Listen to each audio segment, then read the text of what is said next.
치유기도의 비밀이라 하는 제목으로 여러분들과 다시 한번 말씀을 나눕니다. 요한복음에는 7가지의 그 기적의 역사가 기록되어 있습니다. 그것을 기적이라고 부르지 않습니다. 표적이라고 부릅니다. 사인이라고 영어로는 합니다. 왜 그럴까요? 성경의 사복음서에 약 33가지의 예수님에 관한 기적이 나타나 있습니다. 그런데 요한복음은 7개만 기록하고 있습니다. 사도 요한이 나이가 들어서 이 마태복음, 마가복음, 누가복음이 이미 다 있는 것을 알고도 사도 요한이 요한복음을 기록했습니다. 많은 이적을 본 사람입니다. 예수님이 사랑하던 제자였습니다. 모든 기적의 현장에 같이 있었던 사람입니다. 그런데 그는 7가지만 기록하는 것입니다. 이 정도 7가지 기적만 봐도, 이 표적만 봐도 사람들이 예수님을 하나님의 아들이라 이렇게 믿을 수 있겠다라고 본인은 확신을 했던 것입니다. 그래서 요한복음 20장 마지막 구절에 가면 내가 이것을 기록하는 이유가 있다라고 하는 것입니다. 예수 그리스도가 하나님의 아들이다. 그 안에 생명이 있다. 이 2가지를 알게 하기 위해서 요한복음을 기록한다라고 그 책을 쓰는 목적을 밝히고 있습니다. 오늘 그 중에 한 가지, 이 베데스다 연못에 38년 된 병자의 회복을 살펴보려고 합니다. 지금 29번째 이렇게 강해를 오면서 기도에 대한 이 말씀들을 전하면서 제가 반복해서 하는 거는 지금 어제와 오늘 치유기도에 대한 것, 요 한 챕터만 제가 2번을 반복합니다. 반복하는 이유가 있습니다. 이 기도의 역사가 우리 교회에 있었으면 좋겠다. 더 많이 있었으면 좋겠다. 저에게도 좀 은사가 있었으면 좋겠다. 사모하는 마음이 있기 때문에 특별히 한 번 더 말씀을 전합니다. 이 38년 된 병자, 이 베데스다 연못가에 있는 병자였습니다. 이 베데스다 연못이라고 하는 것은 우리 이제 한문으로 표현하면 간헐천이라 합니다. 이게 온천이에요. 온천.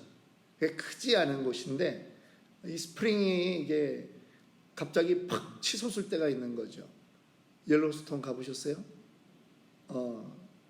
옐로스톤에 가면 거기 올드 페이스라고 하는 그 에어리어가 있어요. 근데 거기 48분마다 한 지상으로 한 80m, 100m 그냥 이 그 온천물이 솟아 올라갑니다. 뭐 장관을 이루죠. 그냥 그게 올라가면 막 사람들이 막 박수를 치고 봤다는 얘기를 이렇게 길게 하는 겁니다. 그런데 그런 현상이 이제 이 베데스다 연못에 있는 거죠. 그러니까 그때 사람들은 어떻게 생각했냐면 이거는 천사가 물을 움직여주는 거다. 그러니까 먼저 들어가는 사람은 낫더라, 이런 전설이 있는 것입니다. 그런데 그곳에 많은 환자들이 있지만 38해 된 병자가 주님의 눈에 띄인 것입니다. 누워 있습니다. 병이 이미 오래됐습니다. 여러분, 이 사람의 상태를 좀 보면 3가지 이 사람이 나을 수 없는 그러한 조건이 있습니다. 첫째는 뭔가요? 오래됐다라고 하는 것이죠. 이 병이 그냥 잠깐 생기고 또 의사만 좀 잘 만나면 고쳐질 수 있는 그런 병이 아니라는 것입니다. 38년 된 병이라고 하는 것입니다. 1년, 2년도 아니고 38년입니다. 이미 익숙해졌습니다. 어떤 희망도 없을 그러한 상황인 것입니다. 시간이라고 하는 것이요, 사람에게 꿈과 희망을 좌절시키는 아주 큰 요소가 되죠. 오랜 시간 기도했는데도 안 된다 그러면 포기할 만합니다. 이 38년이라고 하는 긴 시간은 이 사람에게 있어서 내가 낫고자 하느냐라고 하는 주님의 말씀에 아유 낫기는요 뭘 이미 38년인데 이럴 수도 있는 그러한 시간이라고 하는 거죠. 그런데 그 사람이 아직 38년이라는 시간에도 불구하고 마음에 희망을 가지고 있다라고 하는 것입니다. 여러분에게는 어떤 기도 제목이 가장 오래된 기도의 제목입니까? 10년 했던 기도 제목이 있습니까? 20년? 아직 38년이 안 됐다면 희망을 놓지 마십시오. 시간이 우리의 꿈을 앗아가지 않기를 원합니다. 두 번째, 이 사람에게 있는 그 불가능의 요소가 또 하나 보입니다. 그것은 뭐냐 하면 아무도 도와주는 사람이 없다라고 하는 것이죠. 아무도 자기 옆에 도와주는 사람이 없어요. 먼저 생각해 봅니다. 이 사람을 지금 누워있는 사람이거든요. 누가 여기다 데려다 놨을까요? 데려다 놓을 때까지는 친구가 있었고 가족이 있었던 것 같아요. 그런데 김병에 효자 없다고 가족도 떠나버린 겁니다. 어제 이렇게 운전을 하면서 어떤 목사님, 김진홍 목사님의 설교를 이렇게 듣다 보니까 그분이 저 의정부 쪽에서 그 둘의 공동체를 하고 계시지 않습니까? 근데 어느 날 집 앞에 나갔더니 90된 할머니가 자기네 집 앞에 놓여 있더라는 거죠. 근데 깨끗한 옷을 입혀놓고 등에다가 옷비누로 메모지를 한 장 이렇게 딱 했다라고 하는 것입니다. 죄송합니다. 우리 어머님인데 치매가 심해서 도저히 같이 살 수가 없어서 여기다 놓고 갑니다. 그렇게 했다라는 거예요. 그래 몇 년을 그분을 모셨다는 거예요. 근데 나중에 돌아가시고 났더니 자식들이 어떻게 알고 나타났더라는 겁니다. 근데 어쨌든 처음에는 그 자리에 이 38년 된 병자를 데려다 놓는 가족이 되었건 친구가 되었건 누군가는 있었던 것인데 이제 그도 도망가 버린 거죠. 도와줄 사람이 없는 것입니다. 여러분, 사람들의 희망은 누구에게 의지하느냐? 나에게 몇 명의 친구가 있느냐? 내 주변에 어떤 사람이 있느냐라고 하는 것을 가지고 희망을 갖습니다. 그런데 사람은 결코 우리의 희망이 아니라는 것을 기억해야 된다라고 하는 것입니다. 세 번째, 이 사람에게서 치유기도의 그 역사가 일어날 수 있는 그러한 희망이 한 가지 보이는 것이 있습니다. 그것은 뭡니까?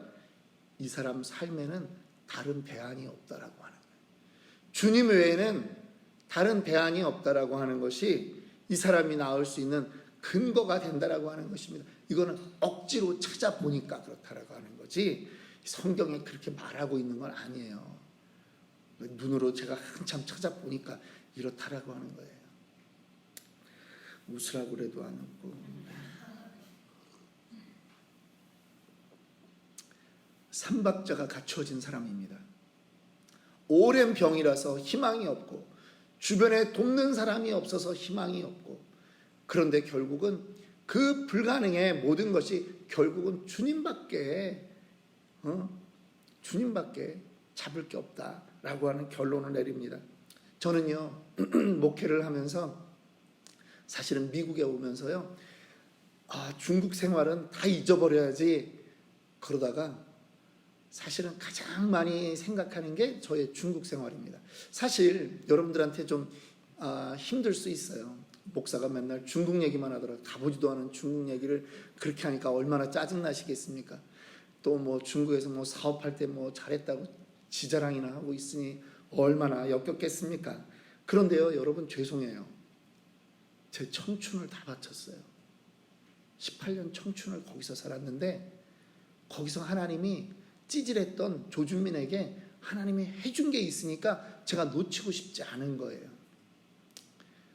잠깐 다른 얘기를 하면 우리 여기 남가주 사랑의 교회 있잖아요. 거기 2대 담임 목사이셨던 김승옥 목사님이 한국 분당에 그 김상복 목사님 후임으로 할렐루야 교회에 그 후임으로 가셨습니다. 그러면서 이분이 여기서 8살 때부터 미국에서 살았던 분이거든요.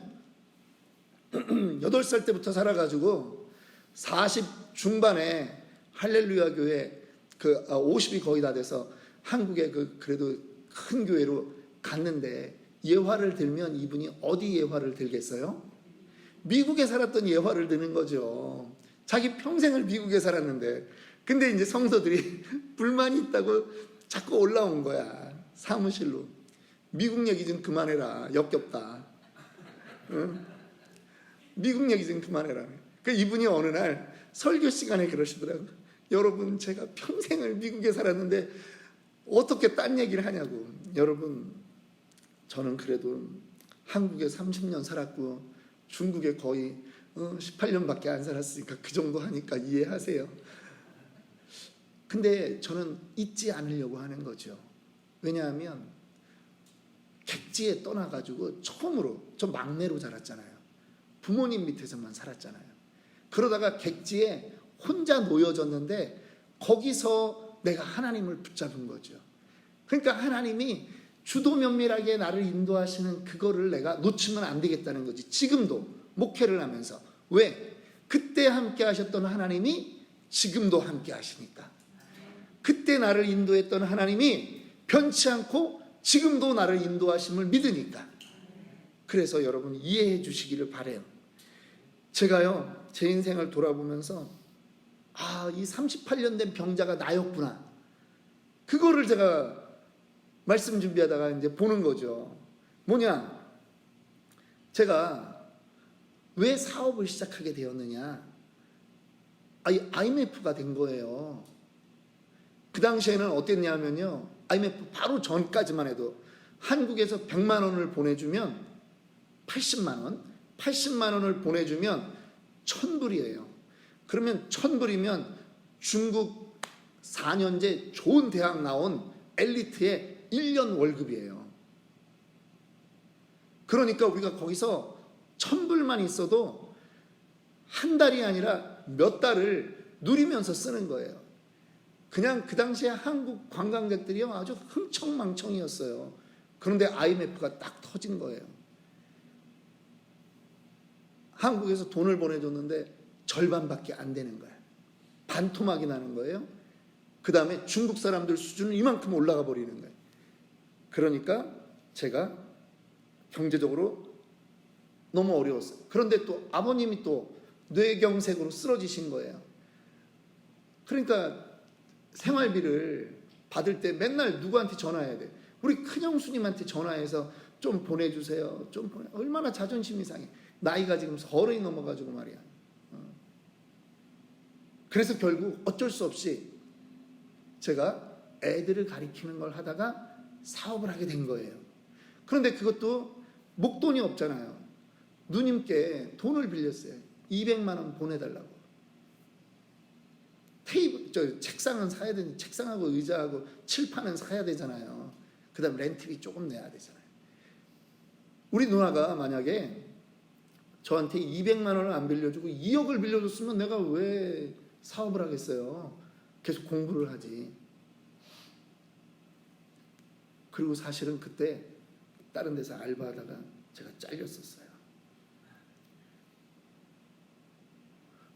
제가 안 잘렸으면 그 알바에서 나오는 그 한 달, 그 정도라도 짭짤했거든요. 애들 그 학원에서 제가 역사 강의를 하면서 제가 안 잘렸으면 거기 뭐 개편한다 그러면서 말도 안 하고 자르더라고. 근데 그거를 안 잘렸으면 내가 그 조금 나오는 그 돈에 만족하면서 내가 내 사업을 안 해봤겠죠. 근데 아무것도 바랄 게 없으니까 갑자기 거기서 제가 한 번도 해보지 않은 그런 사업의 길로 넘어가게 되었다라고 하는 것이죠. 그러면서 그래도 감사한 건 하나님이 정말 눈물 울고 기도할 때마다 하나님이 들어주셔가지고 하나하나 해결되면서 넘어갈 때마다 정말 사람들도 얘기해. 하나님은 저 조준민 집사만 도와주는가 보다. 돈을 아주 갈풀이로 긁어 모으네. 막 이런 얘기가 나올 정도로. 어쨌든 여러분, 우리에게 있는 불가능의 조건이 주님이 역사하는 가능의 조건이 되는 것임을 믿으시기 바랍니다. 오늘 그럼에도 불구하고 치유 기도의 비밀이 있습니다. 3가지만 말씀드리고 기도하겠습니다. 첫 번째, 치유 기도의 비밀은 바로 믿음이라고 하는 것입니다. 주님이 5장 6절에 묻습니다. 내가 낫고자 하느냐 묻습니다. 주님께서 이 사람에게 확인하고 싶은 것이 있습니다. 그것은 바로 어떻게 하면 낫겠습니다, 이런 방법이 아니라는 거예요. 너에게 믿음이 있느냐 묻는 것입니다. 베데스다 연못에 수많은 환자들이 있었습니다. 그런데 이 사람만 자기가 낫기를 믿었다라고 하는 것입니다. 믿음이 그 사람의 운명을 바꾸는 것입니다. 여러분, 신앙생활 간단합니다. 신앙생활 복잡하게 하지 마세요. 성경에 있으면 다 믿으세요. 성경에 없는 거 자꾸 왜 이래요 저래요 그런 질문이 필요가 없어요. 우린 성경에 있는 것만 믿어도 우리는 이 땅을 넉넉히 이겨가는데 왜 성경에 없는 거 가지고 이랬을까요 저랬을까요 그거 가지고 고민하냐 말이에요. 성경에 있는 것만 제대로 믿으세요. 이 사람에게 가장 큰 문제는요, 사실은 주님의 눈으로 봤을 때 육신의 병이 아니라는 거죠. 그의 마음의 병이라고 하는 거죠. 믿음이 있느냐 없느냐라고 하는 것입니다. 가난한 사람이 많이 있습니다. 우리 주변에도 가난한 사람이 많이 있습니다. 그런데 가난이 문제가 아니라는 것이죠. 가난에 대한 생각이 문제라고 하는 것입니다. 1960년대 여러분, 저희 어렸을 때 여러분들 기억하지 않습니까? 대한민국 그렇게 잘 살지 못했습니다. 맨날 학교 가면 폐품 수집해야 된다라고 하고 막 어려운 그런 새마을 운동 해야 된다라고 막 그랬잖아요. 못 살았잖아요. 그런데 가난의 문제가 아니라 가난에 대한 생각을 바꾼 사람이 있다라고 하는 거죠. 그게 지도자라고 하는 거죠. 그러니까 지금 세계 10위의 강국에 들어가는 기초가 70년대 80년대에 다 마련된 것 아닙니까? 가난이 문제가 아니라는 것입니다. 질병이 문제가 아니라는 것입니다. 그것에 대한 믿음이 문제라고 하는 것입니다. 주님은 말씀합니다. 내 믿음대로 될지어다. 믿으십니까? 예. 두 번째, 치유 기도의 비밀이 있습니다. 이 치유의 비밀은요, 바로 우리의 신분이라고 하는 것입니다. 요한복음, 제가 너무 사랑하는 구절입니다. 요한복음 1장 12절에 이렇게 말합니다. 영접하는 자 곧 그 이름을 믿는 자들에게는 하나님의 자녀가 되는 권세를 주셨으니, 계속 이어지는 말씀입니다. 이는 혈통으로나 육정으로나 사람의 뜻으로 나지 아니하고 오직 하나님께로부터 난 자들이니라. 우리는요, 누구의 자녀예요? 하나님의 자녀라고 하는 거죠. 믿으십니까? 하나님의 자녀는 하나님의 모든 권세를 누릴 수 있다라고 하는 것입니다. 우리는 약 5년 전에 트럼프 대통령이 취임할 때 그 장면을 기억합니다. 트럼프 대통령이 취임할 때요, 꼬마애가 하나 단상에 같이 올라가 있었던 거 아세요? 누구예요? 트럼프 막내 아들. 트럼프 막내 아들 꼬마애가 아빠잖아요. 트럼프가 나이는 많아도. 예. 그 3번째 부인하고 결혼해서 그 사이에 낳은 이 꼬마애가 단상에 올라가는 거죠. 자기 아버지가 대통령이 된 거니까. 여러분들은 백악관 마음대로 들어가 보셨습니까? 우리 백악관 마음대로 못 가잖아요. 근데 이 애는 백악관에서 노는 애라는 거예요. 왜? 자기 아빠가 대통령이니까. 그 얼마 전에도 영화가 한 편 한 3년 전에 나왔는데요. 좀 더 됐구나. 멜 깁슨이 주연한 영화입니다. 그런데 이 사람은 그 경호실에서 일하다가 사실은 잘린 사람이었어요. 그런데 이제 다시 일을 하게 될 즈음에 백악관을 침투한 그 테러리스트들이 들어가는 바람에 이 사람이 대통령을 구해야 되겠다라고 해서 백악관으로 뛰어 들어갑니다. 그런데 거기서 누구를 만나느냐? 예, 대통령의 아들을 만나는 거예요. 그런데 대통령 아들이 백악관 내부 지리를 너무 잘 알아요. 왜? 자기 놀이터라서. 테러리스트들은 모르는데, 이 경호원은 모르는데, 백악관 거기를 놀이터 삼아서 비밀 통로를 다녔던 이 아들이 이 사람을 안내하는 거예요. 그래 나중에 그 테러리스트를 몰아내는 그런 영화가 있었습니다. 나 홀로 집에는 아닙니다.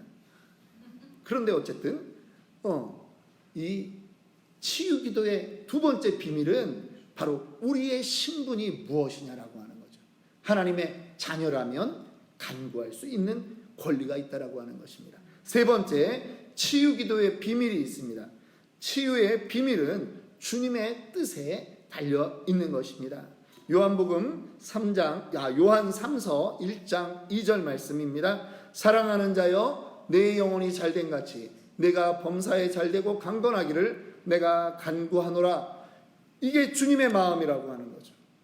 예레미야 29장 11절에 하나님의 마음이 우리에게 뭐라고 말씀하고 있습니까? 예레미야 29장 11절, 여호와의 말씀이니라.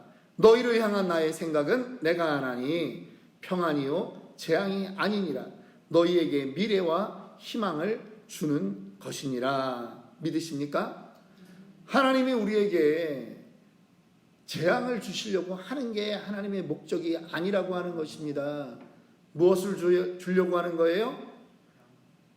장래에 희망을 주려고 하는 것입니다. 여러분, 하나님의 마음을 알기를 원합니다. 주님의 뜻이 우리에게 삶의 고통을 주려고 하는 것이 아닙니다. 그러니까 지금 혹시 나의 상황 중에 불가능하다 느껴지는 상황이 있다면 여러분 무엇을 외쳐야 됩니까? 된다, 된다, 된다, 된다, 된다. 주님이 함께하면 됩니다. 나의 모든 불가능의 조건은 가능의 조건이라고 하는 거죠. 주님이 역사할 수 있는 조건이 되는 거죠. 나는 못해도 주님이 하시면 되는 그러한 주님이 일할 수 있는 조건이 된다라고 하는 것입니다. 그래서 우리가 실망하지 않아도 되는 것입니다. 여러분, 이 치유기도는요 그냥 육신의 병만 치유하는 것이 아닙니다. 이 치유의 기도는요 마음의 병을 치유합니다. 이 치유의 기도는요 관계의 병을 치유하는 것입니다. 이 치유의 기도는요 모든 재정적인 그러한 억눌림의 모든 것도 함께 해결하는 그러한 놀라운 역사라고 하는 것을 기억하시기를 주님의 이름으로 축원합니다.